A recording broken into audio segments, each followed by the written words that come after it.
Bron Breakker just became everything wrong with WWE. Bron Breakker didn't just get revenge on Raw last night, he committed assault on live television and WWE presented it as heroic. The so-called future of WWE caught his mystery attacker and then delivered the most excessive, most disturbing, most unnecessary beating I've witnessed in years, going far beyond what any storyline justifies and crossing into territory that makes even hardcore wrestling fans uncomfortable watching. This wasn't justice. This wasn't a babyface standing up to a villain. This was a man with significant size and strength advantages brutalizing someone who was already defenseless, and we're all supposed to cheer because Braun was the victim of sneak attacks for 6 weeks. But here's what WWE doesn't want you to think about: those attacks were part of a storyline. What Braun did last night looked disturbingly real in ways that crossed the line between entertainment and glorifying actual violence. And the mystery attacker's identity? After 6 weeks of build-up promising a shocking reveal that would change everything, it was Baron Corbin, a mid-card wrestler with zero connection to Braun, whose motivation was explained in literally 30 seconds of generic veteran jealous of young guy dialogue that we've seen 1,000 times. WWE hyped this reveal for weeks and delivered the most lazy, most predictable outcome possible, then tried to make us forget how disappointing it was by having Braun commit what looked like attempted murder. Hit that like button and subscribe to Wrestling News CC because I'm about to expose why Braun's revenge was actually excessive violence that WWE should be ashamed of airing, why the Baron Corbin reveal proves WWE's creative team is broken, and why this segment represents everything wrong with how modern wrestling glorifies brutality over actual storytelling. Let me walk you through this disaster step by step because the way it unfolded makes it even more problematic. For 6 weeks, someone's been attacking Bron Breakker backstage, jumping him after matches, destroying his car. Classic mystery attacker angle that WWE has done dozens of times. Fine, that's wrestling. Last night, Braun finally catches them. Cameras capture the mystery attacker wearing all black and a mask setting up another ambush near the parking lot. But this time Braun is ready. He comes from behind and what happens next isn't a wrestling confrontation, it's a mugging. Braun grabs the attacker and throws them into a concrete wall. Not a worked wrestling throw, a violent impact that makes a sickening sound. The attacker is clearly hurt, trying to crawl away, and Braun just laughs and pulls them back like a predator playing with prey. Then Braun picks them up and launches them through a car windshield. Through glass. The windshield shatters. The attacker is bleeding. Security hasn't even arrived yet. And Braun keeps going. What follows is 2 solid minutes of Braun throwing stiff punches directly to the attacker's face. Not worked wrestling punches where you protect your opponent, these look like real strikes with bad intentions. 1, 2, 3, 4, 5. The attacker's mask is coming off, blood is visible, and Braun isn't stopping. Security finally arrives and tries to pull Braun away. He throws them off like they're nothing. Multiple security guards get tossed aside and goes back to beating the attacker, who at this point is barely conscious. Then Braun drags the attacker's limp body, drags them by their gear all the way from the parking lot, through backstage, and into the arena. The crowd is initially cheering because they think this is standard revenge angle stuff. But as it continues, as they see how brutal and prolonged this beating is, the cheers start mixing with uncomfortable silence. Braun throws the attacker into the ring and hits his finishing move. Once, the attacker isn't moving. Braun hits it again. Still no movement. Then a third time on someone who literally cannot defend themselves or respond. At this point, even the announcers sound uncomfortable. They're trying to frame this as Braun finally getting his hands on his tormentor, but you can hear the uncertainty in their voices because what they're watching has crossed from wrestling angle into something that looks disturbingly like real assault. Then comes the shocking reveal. Braun rips off the attacker's mask and it's Baron Corbin. The crowd's reaction is confused more than shocked. Because Baron Corbin? He's been a mid-card wrestler for years. He's never had any interaction with Bron Breakker. He's not from the same generation, not from NXT when Braun was there, has no logical connection to this storyline whatsoever. Baron gets a microphone and delivers the most generic explanation imaginable: I attacked you because Triple H keeps pushing young guys like you while ignoring veterans like me who've paid our dues.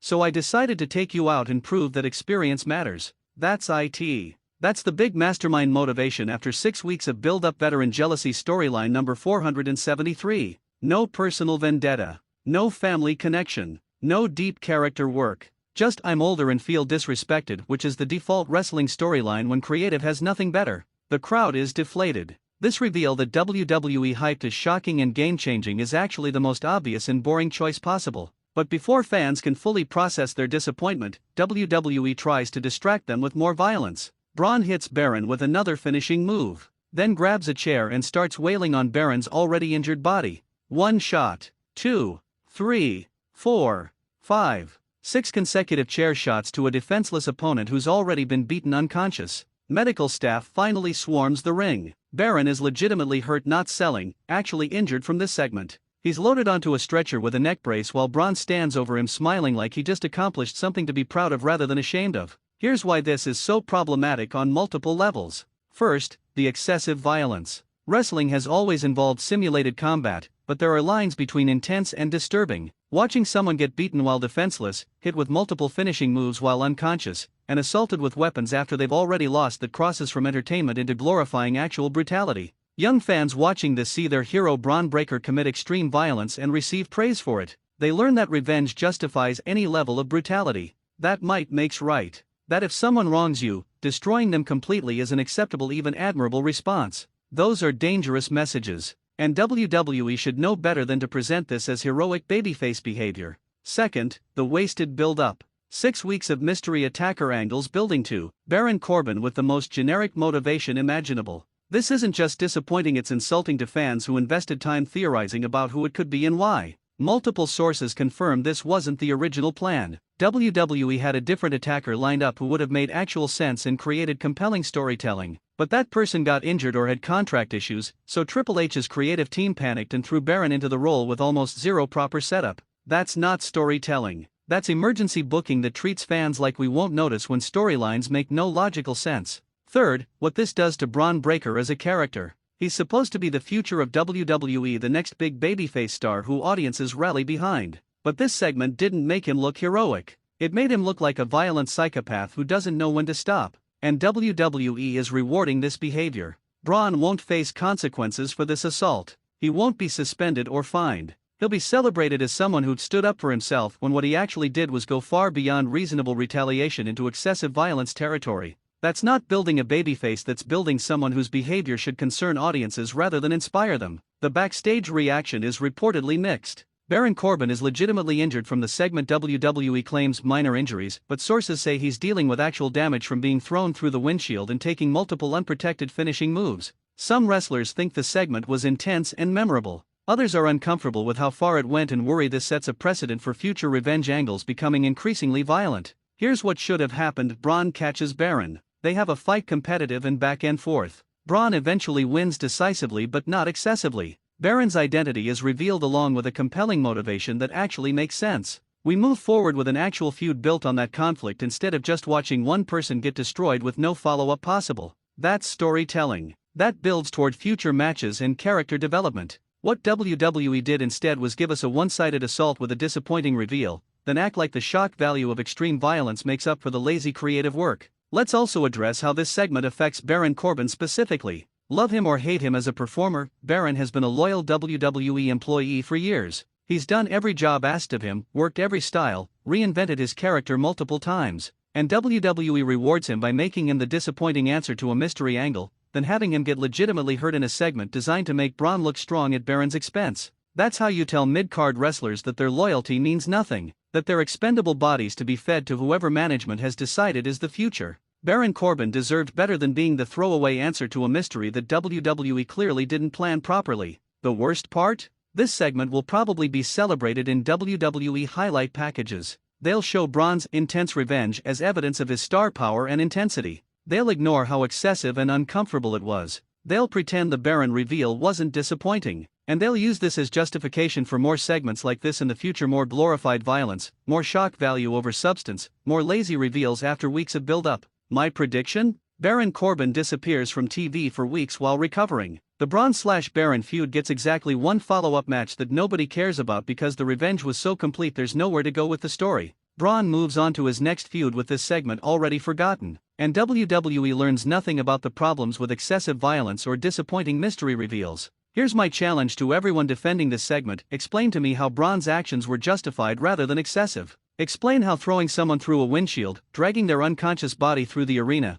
and hitting them with multiple finishing moves plus chair shots is appropriate retaliation for some backstage attacks. Explain how Baron Corbin as the reveal makes any logical sense given their complete lack of history. You can't. Because this segment was poorly conceived, excessively violent, and lazy from both a creative and execution standpoint. The only reason some people defend it is because they're conditioned to accept whatever WWE produces and rationalize it as good even when it's objectively problematic. Drop your thoughts. Was Braun's revenge justified or excessive? Is Baron Corbin as the mystery attacker disappointing or acceptable? And should WWE be glorifying this level of violence as heroic babyface behavior? Comments below because this might be the most divisive segment of 2026. This is Wrestling News CC, where we call out problematic content even when it involves WWE's chosen future stars. Subscribe for continued analysis that holds WWE accountable for excessive violence and lazy creative work. Bron Breakker committed assault on live TV and got praised for it. Baron Corbin was the disappointing mystery attacker answer to 6 weeks of build-up,